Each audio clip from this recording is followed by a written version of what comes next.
here. Good morning, good afternoon, good evening, everyone. Welcome to the next Wasteless World Talks. With Kevin, Bill, Mark, and myself, we will write on a back of a language towards Wasteless World, and we do it by speaking about one word out of English vocabulary. And the word today is the ring. And I think is the first word which is no surprise in several years because of something what happened just on Friday. So let me start this time with Mark. Mark, when you heard the term ring for the first time, what came first to your mind, please? Apart from your very happy news of you and Jane, which we will no doubt get onto further, I have to say that the idea of giving someone a ring other than something to wear on their finger is to do with making a phone call. And I guess, having worked in telecoms, giving someone a ring really comes to first to mind. The other, of course, is I think of the ring cycle and my many attempts to actually get into the whole ring cycle. Wagner and I have not really hit it off just yet, but we're still trying. Mark, Thank may you. I ask you to do that last one again? The ring cycle? Wagner's ring cycle. Got it. Yes, Wagner and I haven't quite hit it off yet. I love some of the rhythms, some of the pieces, but not everything. But the idea of just having that cycle, just having something that goes on, that is perpetual. Kevin, what about you and the ring? I'm actually with Mark on this one to do with telephones, but it's an age indicator. If you're my age and you have a mobile phone, when it buzzes, it plays its tune, whatever it does, it's ringing. But if I tell my kids your phone is ringing, they look at me as if I'm a lunatic. Because they've never heard a phone ring in their lives. You know, for them, the noise that a phone makes is something completely different. It doesn't ring. It's interesting. And Bill, what about you and the ring? Excuse me, Kevin, have you seen a kid with an old-fashioned phone with a dial trying to Yeah, make they it can't pick work? out, can they? They're trying to push something. So I defer to the response from my lovely wife, Galena, who is in the next room, and she said, ring like I have you wrapped around my little finger. So it's a manipulative way of saying it. For example, my 4-year-old granddaughter has me wrapped around her little finger, and I know it. And I like being there. You know, it's quite interesting. In the noon discussion, we have this part as well. So as love and ring and engagement, which concerned to me and Jane last Friday, which was very happy occasion for me or for us. But it's quite interesting, but that the second half of the discussion was dedicated more to the Epstein ring, the ring of powerful people, kings, queens, where the ring somehow symbolize the power. Right. You have to kiss the ring of a pope if you would like to say, I am with this, whatever. So it's quite interesting. And this was the second half of the discussion in the noon. And I just wonder whether we are so different to the group or whether our experience with the ring is different.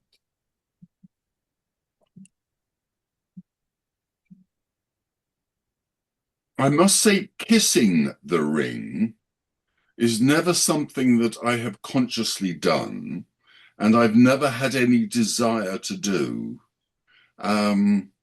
This act of fealty and fealty towards someone else doesn't do it for me.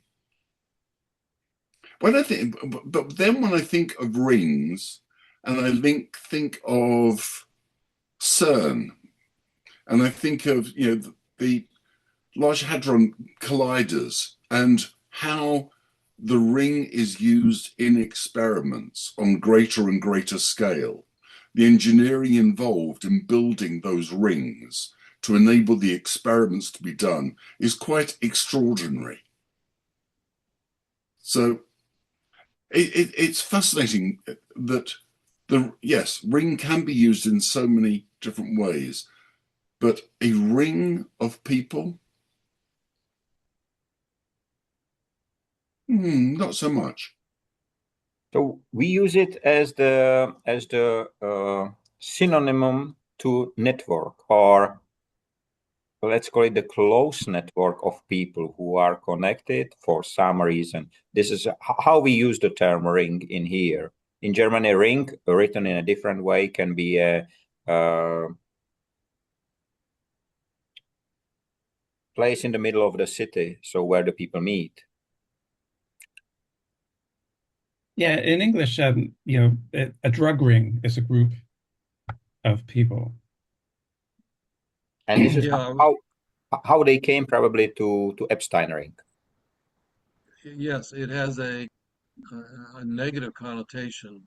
Um, the ring of friends are up to no good, um, or Epstein's ring.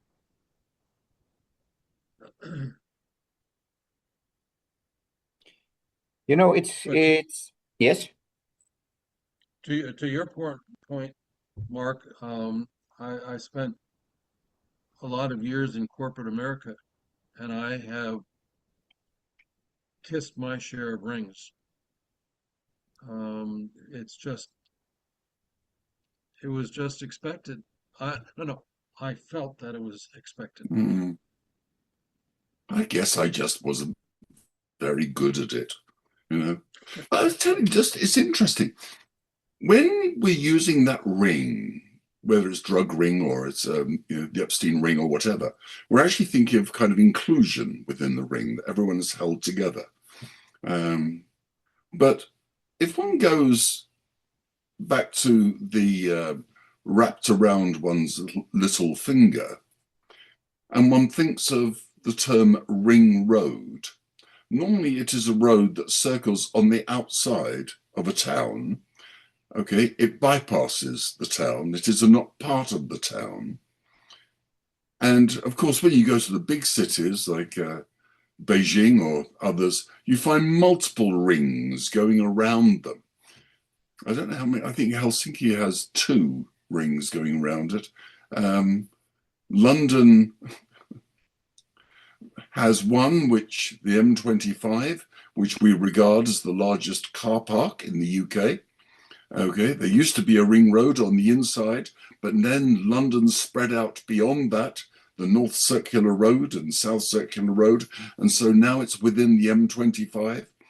And now there's talk of should we have a further ring on the outside of that. So it's interesting that it encloses something, but it is distinct from what is Yes, inside it. yes, No, and you remind me of the Beltway in D.C. Yeah, and it encloses, so it's it says that you have a more wealthy uh, home if it is inside the Beltway rather than outside the Beltway. Outside the Beltway is kind of rural and with a negative connotation. yeah. when I was 18 or 19, I went hitchhiking through Italy. And I can tell you it's a very bad idea to hitchhike on a city ring because nobody stops and you get nowhere. You get really nowhere. But at the time, no GPS, so we did not know that we are on a ring. And it was a very unpleasant situation.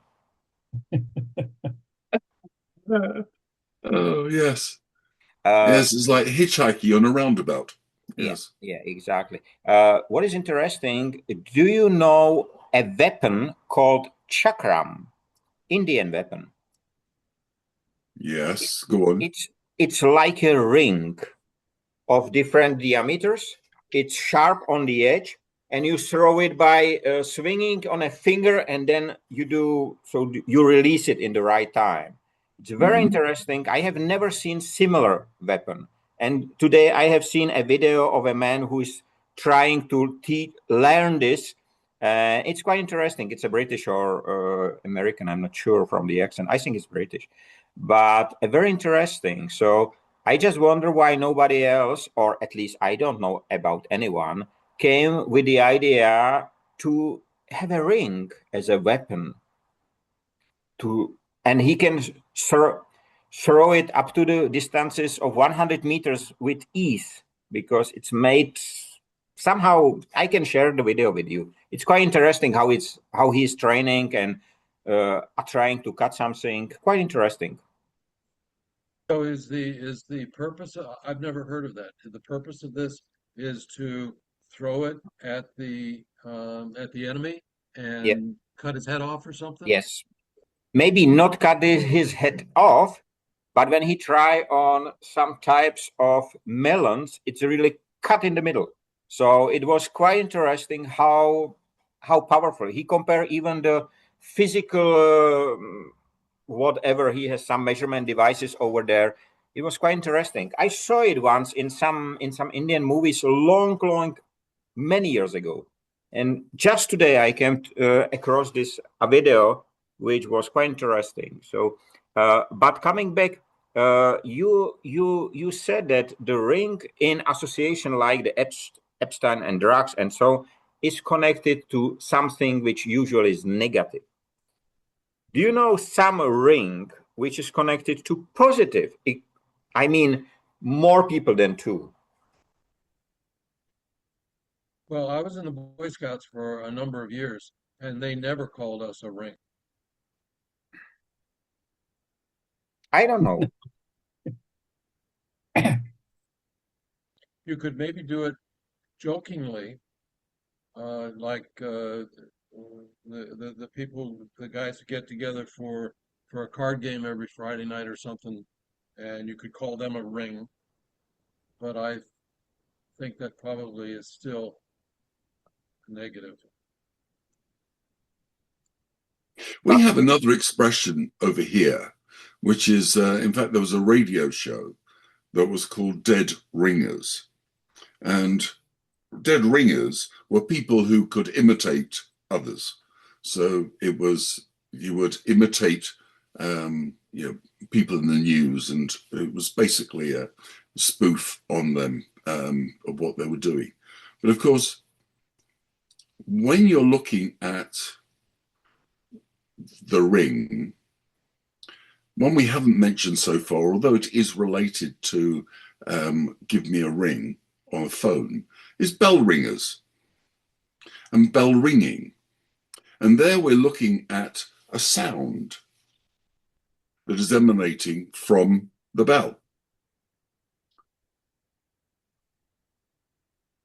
What does the bell ringing mean? Isn't it like announcing something? I'm a Well, bell bell ringer. I'm the ringing, first one to. yeah, so the bell ringing is actually standing by the bell and pulling and making the bell make the sound. So without the action of the bell ringer, the bell is silent. So it could be argued that bell ringers actually are producing sound for communication with others. Now, something, Michael, that might, I have to say, is a very long time ago, but when I got married, my wife and her father decided on the wedding day that they really should have one more gin and tonic before they left for the church. Now, we were getting married in a very, very old church, which meant that we were all sitting in the church waiting for them to arrive. And the bell ringers were actually standing in front of us rather than at the back of the church. This is an old Saxon church, which is all fine. It was lovely. It was a lovely day. The bell ringers were in perfect harmony. Everything was wonderful. But as my dearly beloved and my prospective father-in-law enjoyed their gin and tonics, the action of ringing these bells was clearly starting to put a bit of a strain on at least one of the bell ringers. And by the time she actually started walking down the aisle, I was convinced that one of the bell ringers was about to collapse. He'd gone a very funny colour. Afterwards, he was fine, but it does bring back memories of that day and bell ringing. Speaking about the engagement ring, is it correct? Yes. Speaking about it, in Czech, generally it was my first engagement ring which I gave to someone, because on my first marriage, we just said, do we want to marry? Yes, and we just make it. So, but this time, Jane liked it more classic. And I was wondering why there is no engagement ring for the men here in the country. There is only for women. And then I have learned that 2 generations before, or 3, there has been 2 rings, one for the men and the second for the women. But right now it's only one left. Anna and I, we got a ring each. We decided, you know, this metal iridium. There's a company in America which makes iridium rings, and this iridium doesn't occur naturally on this planet. So most of the iridium is brought here by comets, which is kind of nice. Yes, that is. Yeah, it doesn't stain at all. So it's the problem is it's so hard, it's almost impossible to get your name engraved in it. That is beautiful. Oh. So we've now got rings that are for bringing people together, whether they want to or not, if they're being wrapped around someone's little finger. So we've got rings that bring people together. We've got rings that separate one group from another group. We've got rings that are being used for communicating with people far afield. It's a rather versatile word. There's another use for rings as well, Mark. In the First World War in Germany, if you were a widow, you would exchange your wedding ring for a widow's ring. Yes. So I think it was made of iron and it was black. And so it was like that was a signal that you were now a widow. Goodness, I've never heard that before. I have Wow. one idea from Jane. She has breastfeeding ring. She told me about. I never heard about that thing. And she said, probably it does not exist, but I have it because when she breasted from the right breast, she put it on the right finger. When from the left, to remember which breast was in action before. And I think it's great idea, because you know, if you wake 3 times in the middle of a night, it can be quite hard to remember. And I said to her, let's make it to a business idea, because it's quite interesting. It can be any ring, but call it a breastfeeding ring. It's a good idea. And you know, I just This wonder. is amazing. I just wonder who came with the ring in general. You know, it's a piece of metal which is bent and has no beginning and no end. Was it the intention? No idea.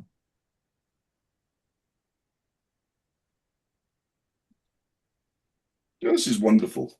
I have a landline. I don't know if you guys still have got landlines. I only have landlines for elderly relatives who don't seem to know any other numbers to call.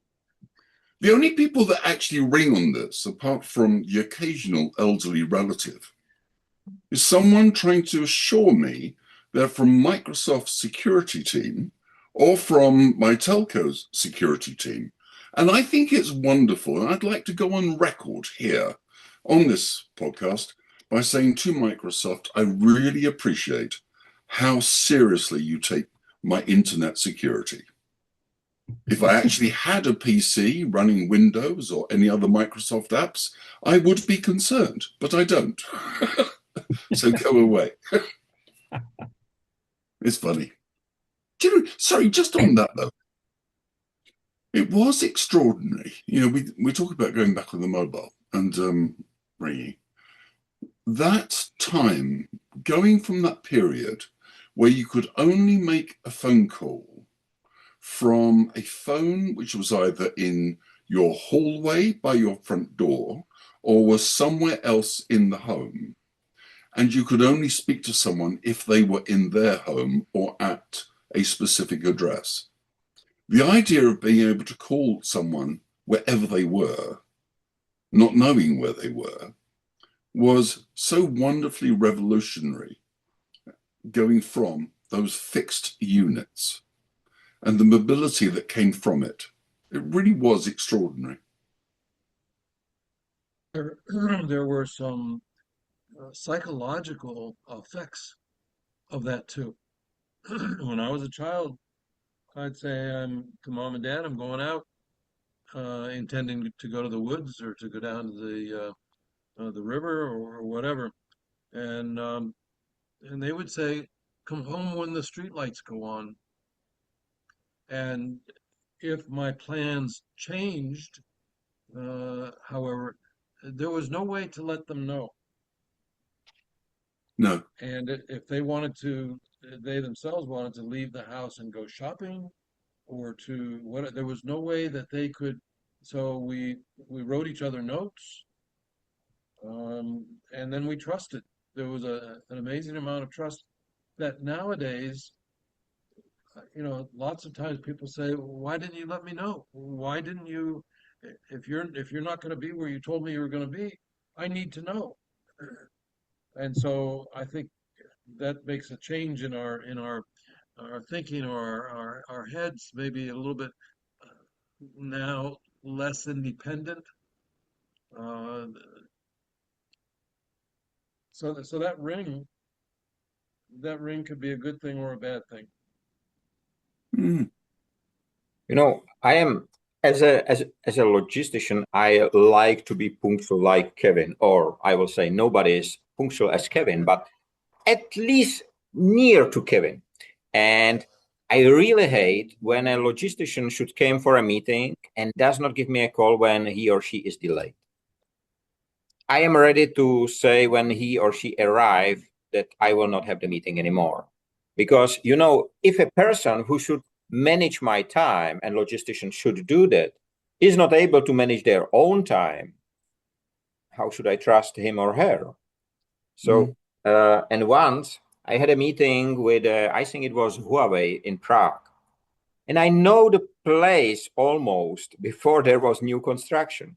And I was delayed for half an hour. And I was giving them all the time to call, sorry, I am somewhere close. And it was really just the street next door, but it was completely new and I didn't know.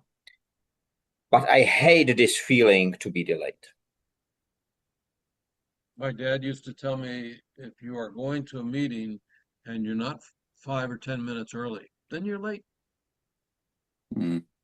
I am using the electric unicycle to be there 1 hour earlier, and I enjoy the ride around. So I look at around, I ride around the factory or city or whatever, and generally relax. Then I came, and it's like when I meet someone out of the slope after skiing and beautiful day, really relaxed. It's great. Unfortunately, not everyone let me drive inside the factories, but I was the first in the world who has approval to really implement electric unicycle inside a factory. It was quite interesting project. I hope you got a certificate. Even the safety certificate. Wow. That was the hardest one. That Wow. was the hardest one. That is impressive. Impressive is not the certificate. It was complicated, but impressive is that we worry about the increase in accident rate, and the accident rate decreased by 80%. Decrease, and we did not know why. And then the people who start to write instead of walk told us and told to the management, it is the first time when we have been provided something which make us less tired when we leave the factory. So they control each other not to go over the rules. And that was so interesting. I never expected that, but 80% down, not a bad number. Wow. No, impressive. But we have spoken about the rings of the bad people. Do you think that the giants have the rings? If I yes. come back to the current or few days ago, the visit from US to China, it was like the ring generally. I just expected to sit around the table right the night to discuss the future of the globe generally. Because I think that the ring, it's created by people who are somehow dependent on each other. But I know that the giant will never help another giant. They will kill him and put him down to be stronger. So somehow this feeling, does giant have the ring or not? It's mixed with me. Giants, as I think you're referring to them, desperately need to have at least two things. One of them is a large group of subservient people. And secondly, they need a group of subservient people who believe whatever they say. When the people stop believing the giant is no longer a giant. So it will be enough if we just, this is what I'm trying to do for the last 30 years. If we just show the people that there is nothing to trust, that the giants are not there to trust. This is why on the back of my business card is written, the giants start to shrink when the humans start to grow. Yeah. So the question of trust is a fascinating one. And of course, there are rings of trust. There are people that you believe and you consider trustworthy, and you feel most comfortable with that group of people, that they are trustworthy.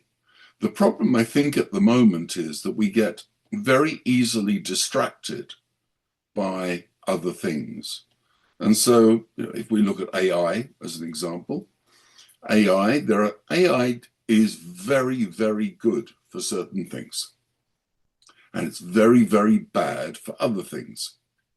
And unfortunately, we have a lot of people going around regarding AI as a hammer, and it's assumed that every problem is a nail. And they're not. And the hammer works brilliantly on the nails, but not on the screws, and nor on other things.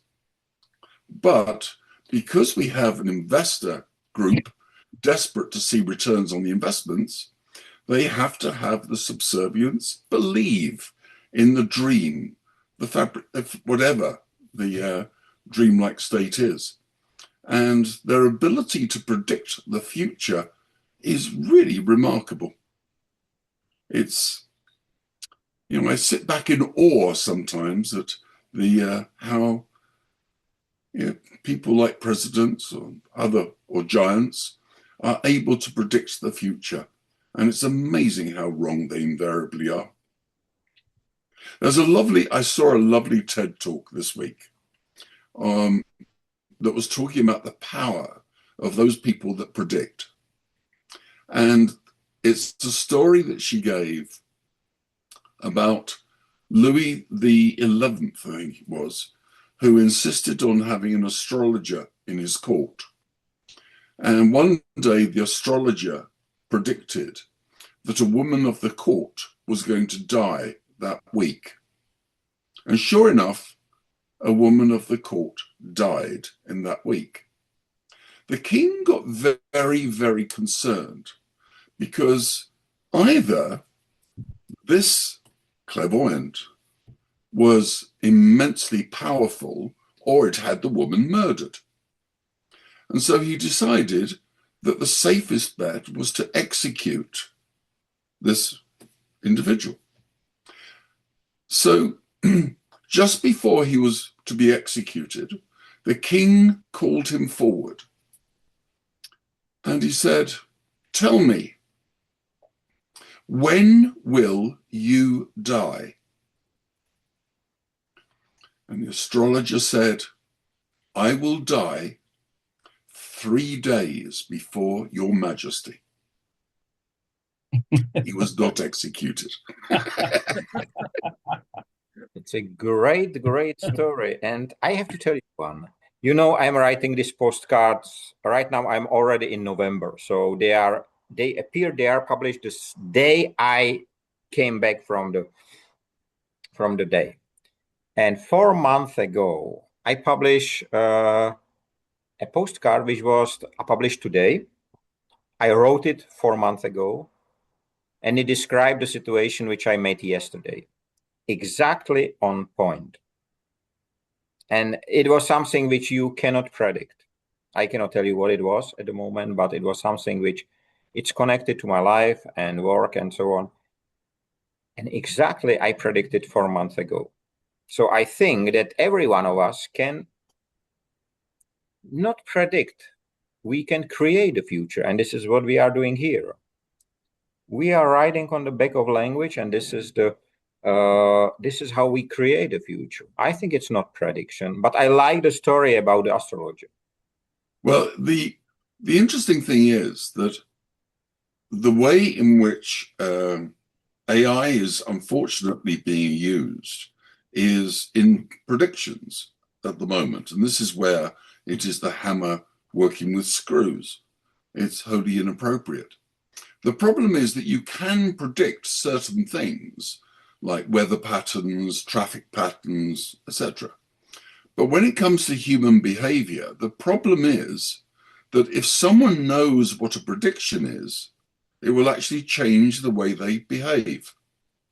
So you're not predicting, in this instance, you're actually influencing behavior. And this is where many giants who are believed are able to cause people to believe and change their behavior accordingly. But I don't know if you've seen in the last few days, there have been a series of videos going up of talks, graduation talks in the States. There are 3 in particular. One of them is the former chairman of Google. And in these talks, each of the speakers at different universities starts talking about AI. And as they're talking about AI, all the students are booing very, very loudly. And it's interesting, the backlash is happening. It's amazing that it's not getting more attention. There's one sinister story I heard which comes off of that. And that is, and in a way, it's not predicting the future, but some things can indicate what the future will bring. And that is that every technology created by man has always been sold to society. And AI is the first technology which is not being sold to us, it's being imposed on us. The reason being that it has nothing to do with us. It's entirely against us. There was a talk by, I think, one of the richest American investors in the world who ran BlackRock. And he was talking about AI. And he said the big danger with AI is that these big tech centers, they're not protected from drones, which is really interesting. It shows his attitude towards AI is something which is vulnerable and could be open to an attack. And why would that be? On the other hand, the same man approved that they will co-invest in the biggest data center in the US together with Google.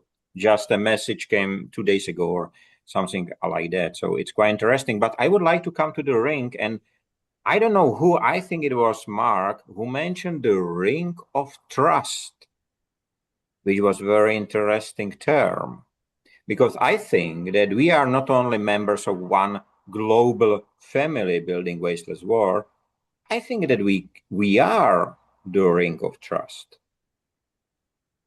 Because, you know, no matter which term we choose, no matter what are our feelings and so on, we trust to each other, we discuss, we try to learn, we try to share.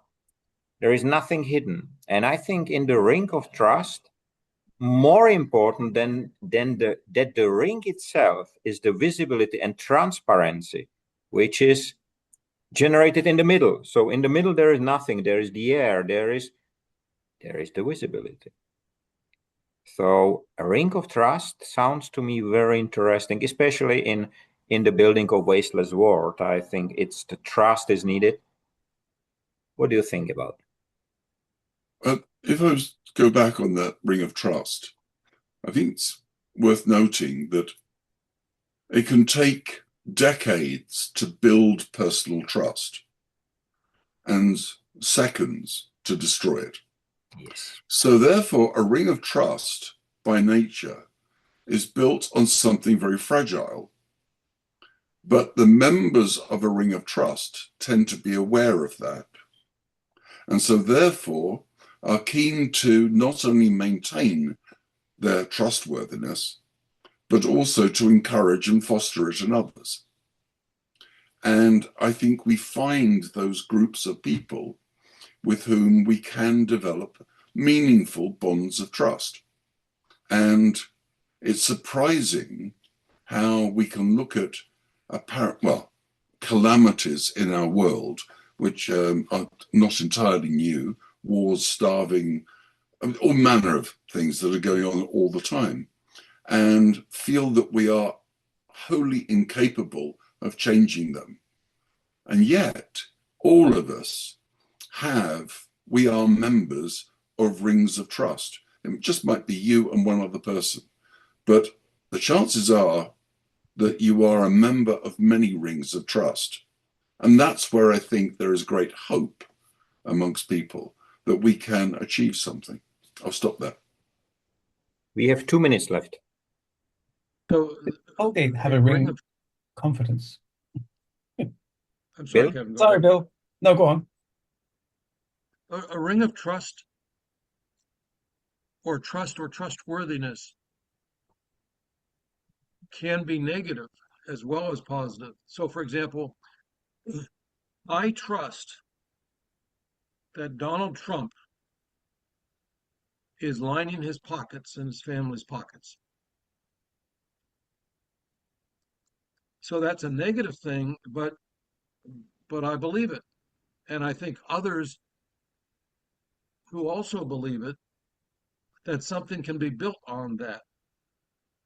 Yes. I remember in 1968 when and we talked about this before, all the songs were about ending the war. And guess what? We ended the war. So I am very sorry to stop the conversation in the middle of a sentence, Bill, but 1 minute left. So I would like to thank you for your time. And of course, have a nice time, free of waste and wasting in all its forms. Stay safe, be free, be human, and be the ring the others trust. See you in 1 week. Bye-bye. Bye-bye. bye-bye.